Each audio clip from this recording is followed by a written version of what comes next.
So in this video, we're going to review homework problem 4.53, which involves computing the moment of a force that is specified in Cartesian form about a particular axis. And it's not one of the standard x, y, or z coordinate axes. Rather, it's an axis that's actually defined by this cable that's arranged from point O to point A. And point O is at the origin, and we can determine the coordinates of point A from the actual dimensions that were given.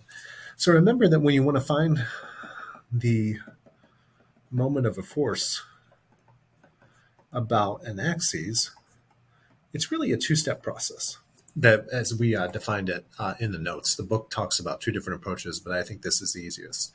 First, you want to compute the moment about any point on the axis. So if you remember when we discussed this, I said any point on the axis. I said that this is really where there's a little bit of art in selecting an appropriate point in order to make the computation easier. Once you've computed the moment of a force about any particular point on that axis, what you want to do is to take the dot product with a unit vector along the axis of interest. So this is really going to give us a chance to refresh a concept that we discussed earlier in the course, which is if you have 2 points that define an axis, how do you actually determine the unit vector along that axis? So let's first talk about how we would actually pick the point about which we're going to compute the moment of F. So I can choose any point along the axis from O to A.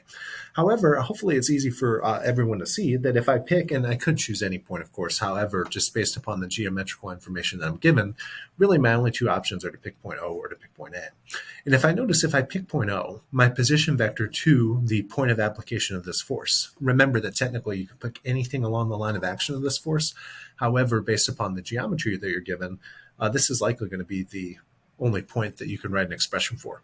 So if I consider all the position vectors from any point along the axis OA to point B, notice that the position vector from point A will be the simplest because it will only have a single component. And remember that you're going to be computing a cross product or a vector product, so the less components, the better. Versus if I were to pick the origin as my point of reference along the axis OA, that position vector, in order to go to point B, would have an x component, it would have a y component, and it would have a z component. For step one, I'm going to pick point A, and it satisfies the condition. It's along the axis O to A, and it will give me the simplest position vector to the point of application of the force. So I'm going to call this point of application of the force B, and I'm going to compute RAB. So I want a position vector from point A to point B. So you could go through the actual hassle of writing down the coordinates of A and B and doing a tip minus tail subtraction or whatnot, but hopefully everyone by now just sees that a position vector from point A to point B is just going to move back in the x-axis, so it's towards the negative x-axis, by a dimension of 0.3 meters. So when you look at that, note that in order to go from A to B, you have a displacement in the negative x direction. There is no displacement in y. You're not moving any from left to right, and you're not moving up and down any either. So the y and z components of that vector are 0. So that's an easiest way to write the position vector from point A to point B. And now what we need to do, once we have picked a point along the axis, is to compute the moment of F about A.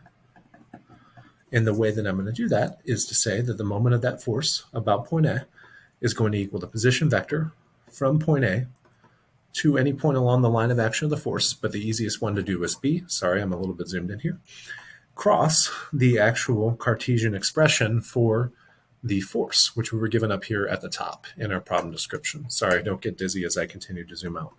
So the cross product that I need to compute is minus 0.300 cross the actual original vector that I was given has an x component of 80, a y component of minus 20, and a z component of minus 120.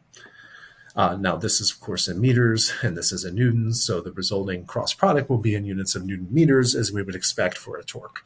Now, I could actually set up, in order to compute this cross product, the 3x3 matrix and actually do a cofactor expansion and compute its determinant. However, since this position vector only has a single component, what we will find is we're going to get a little bit of an easier answer if we just basically do an idea of distribution. And I always forget that your book shows you your rule for computing the simplistic unit vector cross products with a counterclockwise positive sense. So remember, what this is useful for is if you want to compute the cross product of any two unit vectors, like say I and j, the result is k. And since you're moving in the positive direction, it will be positive k. Versus if you were to compute the cross product of two unit vectors k and j, it would be I, but since you're moving in against the positive direction, it would be negative. So let's actually see how we could do this without actually setting up the 3x3 matrix. And you're welcome to if you want, and maybe I'll show you just how to set that up here in a minute. But if you take this vector, which only has an I hat component, and you cross with a vector that has an I hat, j hat, and k hat component, actually just let me write them all out for you. When you distribute through this I hat component, you're going to have minus 0.3, that's the magnitude of the I hat component, times 80. And then remember, from this vector, it's I hat. And then this 80 component is in the I hat component of the second vector as well. So when you take the cross product of two unit vectors that are the same, hopefully everyone remembers that that's actually 0. So any unit vector crossed with itself is 0, and that's because remember that the cross product is related to the sign of the angle in between, and the sign of 0 is 0. So what would be the second term? Well, I add on, I'm going to take the minus 0.3 I hat term. I will take the minus 20 from the j hat term of the second vector, and this is just going to be I hat cross j hat. And we'll deal with all of the signs and whatnot in a minute. But let me do the third term of this distribution, the minus 0.3, the minus 120, and that is just going to be I hat cross k hat. So let's make our computations here. When we multiply minus 0.3 times minus 20, minus minus will give me a plus, and this will be 6. And then just be careful, I hat cross j hat is going to be k hat, because we're moving from I hat to j hat, we get a plus k hat. So this is 6k hat. And for this term, minus times minus again will be plus 0.3 times 120 is going to be 36, but I hat cross k hat in this case is going to be j hat, and that's going against the positive, so it would actually be minus j hat. So this would actually be minus 36, and that minus is coming from the I hat cross k hat, which gives me j hat. So hopefully that maybe you found that actually more confusing than actually setting up the triple product, or I should say just the general 3x3 matrix that you're taking the cross product of. Remember that you put your unit vectors along the first row, you put your components of the position vector along the second row, and then you put your components of the force vector along the third row, and then you would just do a cofactor expansion of that in order to define the determinant. So I think that way is a little bit longer when you're taking a cross product that only involves one component, but feel free to do it however you'd like. So this is the moment of that force about point A in this case, and it is in units, as we mentioned, of Newton meters. So that is step one for actually determining the actual moment of the force about the axis OA. The second thing that we need to do now is to do part two, which is involving taking a dot product of a unit vector along OA. So remember that the unit vector along OA is nothing more than the position vector along OA, actually scaled by its magnitude. So let's think about how we would, in this diagram, go from the origin to point A. So if you notice, if you were to project point A down into the xy plane, it is actually along the y-axis, so its x-coordinate is 0. So the only displacement in order to go from the origin to point A, you need to go over in positive y by 0.8 meters, and then you need to go up in positive z by 0.6 meters. So this is just going to be 0, 0.8, and 0.6. And we can make any vector a unit vector by just scaling by its magnitude. Remember, in order to find the magnitude of a vector, you take the sum of the squares of each of its components. I won't actually show the 0. Actually, I'll show it just since I'm going to scan this, and someone will undoubtedly just look at my solution without watching the video, and then they will wonder why I did what I did. So I'm going to need some calculator help here because it's late, and I think I would need calculator help anyways. But ROA is going to be defined as 0, 0.8, and 0.6. So I'm just going to define that as an entire vector in MATLAB. You do it however you want from a calculator point of view. And UOA is just going to be ROA divided by the norm of ROA. You can actually show the square root of the sum of the squares if you want.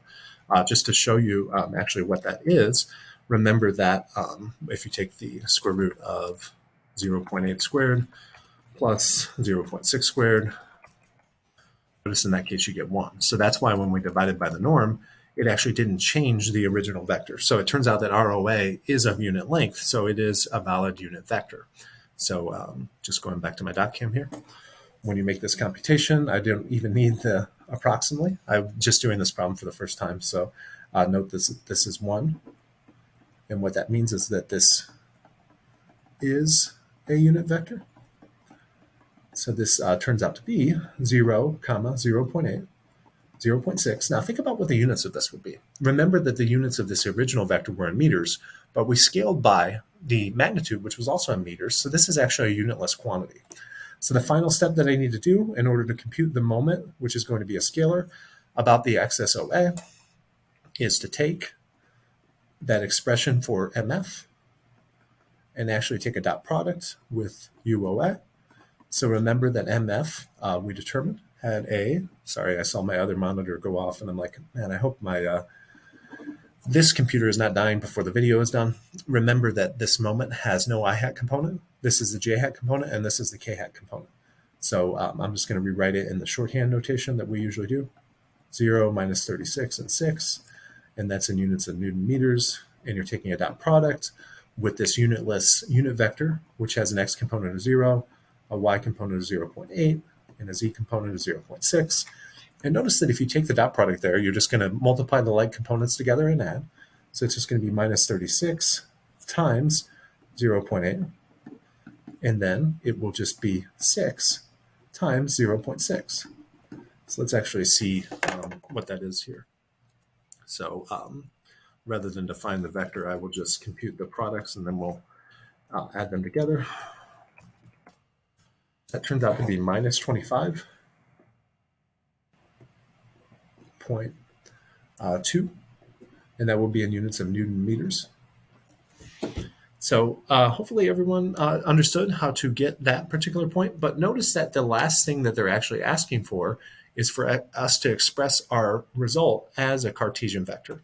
So this might be a little confusing because I don't think it was actually went over in the textbook, or at least in the notes. I don't think I went over it. But the key point is, sorry, I'm looking for an additional piece of paper here. And all that I'm going to do, so for the last part, I'll say to express as a Cartesian vector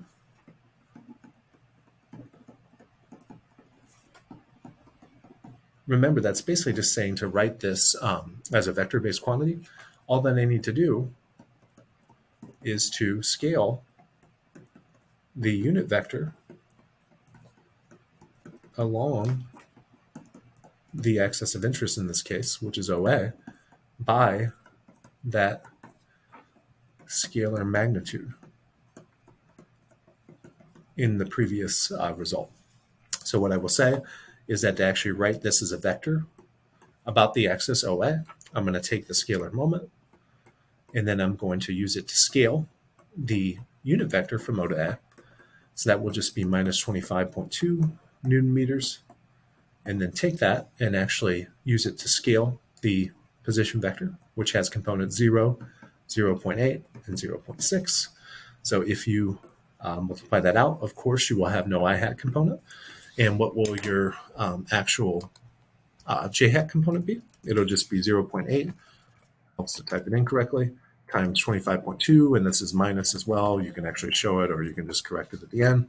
But you'll get minus 20.16. Usually your book wants 3 sig figs, but I'll just leave it expanded out like that as well.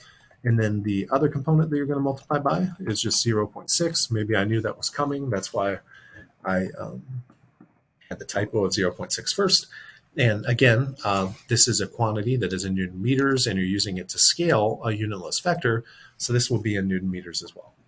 So it's pretty similar to some problems that we worked in the actual notes. We talked about how to compute the moment of a force about an axis. We said in general it was a scalar quantity. Here was a procedure to do it. However, if you're actually asked to express that moment about an axis as a Cartesian vector, what you would want to do is to just scale the unit vector along the axis of interest by that scalar quantity. And what you will notice is if you were to take the magnitude of this vector, of course, its magnitude would still be this minus 25.2 Newton meters, and not surprisingly, since you're scaling a unit vector. So hopefully that was helpful. Basically just a lot of math, but the key point is to remember the underlying procedure.